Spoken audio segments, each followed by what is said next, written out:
અને દોહાને મારા સાહિત્યમાં 10મો વેદ કીધું છે. દોહો 10મો વેદ સમજે તેને ચાલે. બ્રહ્માનંદીનો દોહો છે. એક દોહાના 3 અર્થ થાય. દોહો એક અર્થ 3.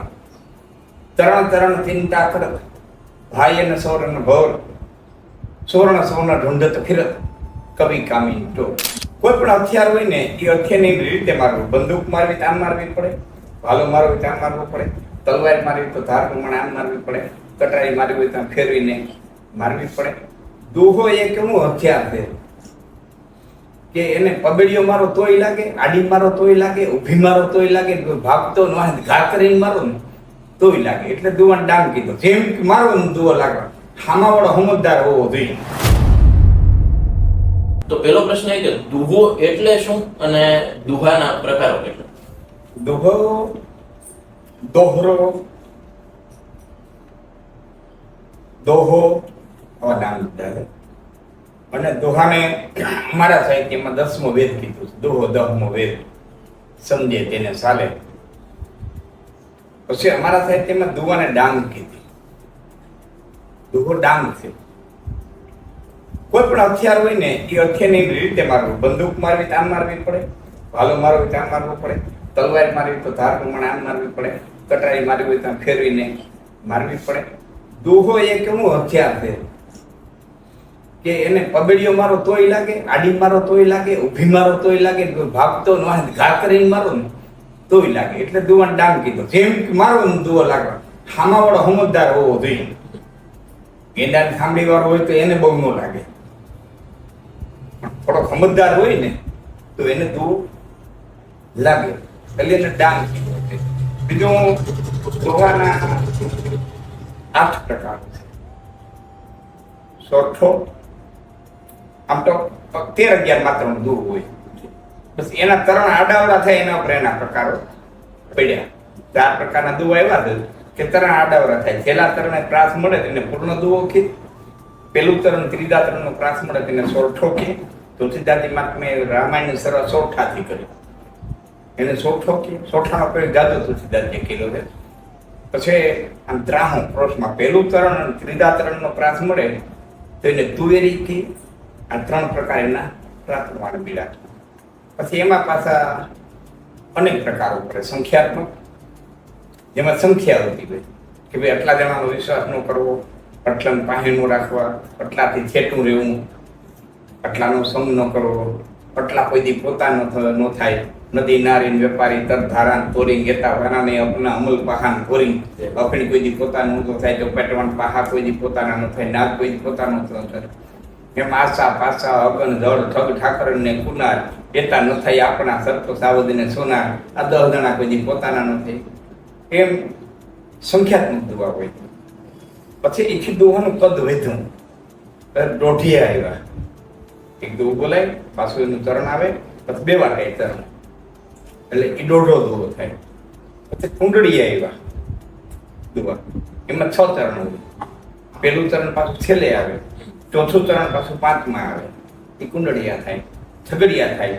આમ છગડિયા, કુંડળિયા, રામાવાળા અને તુવેરી, સોરઠા ટોટલી મળી અને 8 પ્રકારના દુહા થાય. હવે અત્યારે છગડિયા અને કુંડળિયાને બહુ કોઈ બોલતા નથી. ક્યારેક ભજનની સાખીવાળા ભજનમાં અમુક સાંઈ દરવેશના કુંડળિયા બોલે છે, પણ એ બહુ નથી બોલાતા. 2-3 પ્રકારના દુહા બોલે. અને દુહામાં તમે જેમ કીધું એમ કે બહુ નાનું એનું બંધારણ, 2 જ ચરણ, પણ એની જે ઇફેક્ટિવનેસ છે લોકો સમક્ષ જાય અને અસર કરે એ અદભુત. તો ઘણા બધા યુવાન કવિઓ બધા જ આપણને જોઈ રહ્યા હોય તો બધા દુહા લખવાનો પ્રયાસ કરતા હોય. આપ એક યાત્રામાંથી પસાર થઈ ચૂક્યા છો, ઘડાઈ ચૂક્યા છો દુહા લખવામાં, છંદો લખવામાં. તો એ યુવાનોને માર્ગદર્શન મળે એના માટે સારો દુહો લખવા માટે કંઈક એવી પ્રાથમિક બાબતો હોય કે જેનું ધ્યાન રાખવું જરૂરી, તો એ કઈ? પ્રાથમિક બાબતોમાં તો ખાસ તો છે ને આપણા ધર્મને અનુરૂપ અને ખંડન મંડળની પ્રવૃત્તિ, મંડળની થાય સાર, ખંડન પ્રવૃત્તિ ન થાય એવો માલિક કોઈ શબ્દોચ્ચાર ન થાય. બીજું 9 પ્રકારના જે રસ કીધા છે એમાં વિભત્સ રસને સ્ટેજ ઉપર લેવાની મનાઈ છે. દુવામાં કે વિભત્સ શબ્દ આવવો ન જોઈએ. પછી જુજુપ્સા એટલે કે અરુચિ ઉત્પન્ન કરે એવા શબ્દો, આંખના તેપડા આમ કે તેમ, એવો કોઈ ઉલ્લેખ થવો ન જોઈએ. ત્રીજું, દુહા 4 ચરણનો દુહો હોય, એક ચરણની અંદર 2 તો પ્રાસ મળવા જોઈએ. માધવ નથી માગતો, અમારો દુહો બહુ પ્રખ્યાત છે. તો માધવ નથી માગતો, માધવ અને માગતો 2 શબ્દ મળે પાછા મયમાં. કરોડ રૂપિયા કીર્તાર, કરોડ અને કીર્તાર એ મળે.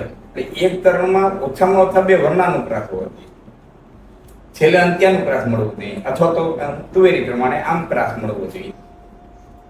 ત્રીજી વાત, દુહામાં અલંકાર હોવો જોઈએ, ઉપમા હોવી જોઈએ.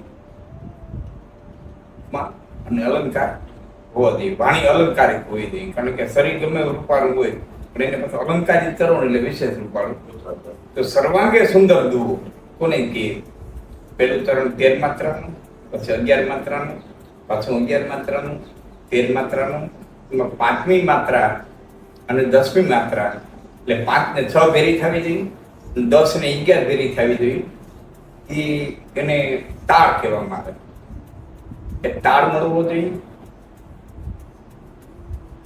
અને એમાંથી એક નાનકડી વાતમાંથી મોટામાં મોટો અર્થ નીકળે. તો તમને કહું, જી બ્રહ્માનંદીનો દુહો છે. એક દુહાના 3 અર્થ થાય. દુહોએ અર્થ 3. તરણ ચિંતા કરત, ભાઈ અને સૌરન ભવર, સુવર્ણ સુવર્ણ ઢૂંઢત ફિરત, કવિ કામી તો. બ્રહ્માનંદી છેલ્લે મૂડી ગયેલા, મૂડી મંદિર. હવે પેલા ચોરને લ્યો તો, ચોરને લ્યો તો દુવાનો અર્થ શું થાય? કે તરણ ચિંતા કરત. ચોર છે વિચારે કે હું જે ડગલા ભરું છું એ સવારે કે મારા ચોર પગલા ઓળખવા નહીં આવે ને, હા ચોર પગલા ગોતવા નીકળતા. ખબર કે મારા પગલા વર્તી નહીં જાય ને, એટલે એક એક ડગલે ચિંતા કરે. તરણ ચિંતા કરે. ભાઈ અને સોરણ ભોર, ચોરને હવાર પડી જાય ગમે નહીં, કે અવાજ થાય તો ઝબકી જાય એ ગમે નહીં. સુવર્ણ સુવર્ણ ઢૂંઢત ફિરત. સુવર્ણ સોનું, સોનું ક્યાં પડ્યું છે? ધન કેના ઘરમાં છે? સતત ગોતતો હોય. કવિ કામી ચોર. હવે કામીને લઈ ગયો. આ ચોરની વાત કરી છે. હવે કામીને, જે કામી માણસ છે, કામથી ભરેલો છે, તો તરણ ચિંતા કરો. ડગલે ડગલે ચિંતા કરતો હોય, મને કોઈ જોતું નથી ને, મને કોઈ જોતું નથી ને, મારી પાસે કોઈ આવતું નથી ને, મારી પાસે કોઈ આવતું નથી ને. ભાઈ એને સોરનો ભોર, એને ખબર પડી જાય ગમે ને, એને અવાજ થાય ગમે નહીં. સુવર્ણ સુવર્ણ ઢૂંઢત ફિરત. સારું વર્ણ અને સારું વાન, સારો દેખાવ, રૂપાળું કોણ છે, ઊંચ કુળનું કોણ છે, જેથી વાત બહાર ન જાય, ખાનદાન કોણ છે. તો સુવર્ણ સુવર્ણ ઢૂંઢત ફિરત, કવિ કામી ચોર. હવે ચોર થઈ ગયો, કામી થઈ ગયો, હવે કવિ. કે તરણ ચિંતા કરો. દુવાનું એક ચરણ લખાય એટલે બીજા ચરણની ચિંતા કરે કે આનાથી તળિયા તો લખાય કે નહીં લખાય, આનાથી વધારે સારું લખાય કે નહીં લખાય. તરણ ચિંતા કરત. ભાઈ અને સોરન ભોર, કવિ લખવા બેસે તેને હવાર પડી જાય ગમે નહીં, કોઈ અવાજ થાય તો ખલેલ પડે. ભાઈ અને સોરન ભોર, સુવર્ણ સુવર્ણ ઢૂંઢત ફિરત. સારું વર્ણન અને સુવર્ણ એટલે અક્ષર, ક ખ ગ ઘ એને વર્ણમાળા કહેવામાં આવે. તો સારું અક્ષર અને સારું વર્ણન, કયો અક્ષર લઈને અહીં મૂકવું તો મારી કવિતા સર્વાંગી સુંદર બને. તો સુવર્ણ સુવર્ણ ઢૂંઢત ફિરત, કવિ કામી ચોર. દુઓ એ અર્થ 3 થાય. એક દુવાની અંદર ઘણું બધું સમાઈ જાય. એટલું મહત્વ સંસ્કૃત સાહિત્યમાં અનુરૂપ છંદનું છે, એટલું દુવાનું સાહિત્યમાં. અને એટલે દુઓ લખવો અઘરો છે. બધા લખે છે ખૂબ, પણ એમાં કઈ 15 માત્રાએ થઈ જાય કે 16 માત્રાએ થઈ જાય. સત્યમાં મારે ક્યાંક થઈ ગયું, કારણ કે ઘણી વખત ભાવ પ્રધાન હોય, એમાં માત્રા પૂરી કરવા જાય તો ભાવ તૂટી જતો હોય. એટલે પછી ભાવને પ્રાધાન્ય આપ્યું, માત્રાને પ્રાધાન્ય ન આપ્યું. એમ ભાવ પ્રધાન ઘણી વખત રચનાઓ થતી હોય તો 15 માત્રાએ થઈ જાય. પણ નાનામાં થોડામાં જાદુ કહી દેવું એ દુવાનું રૂપ છે.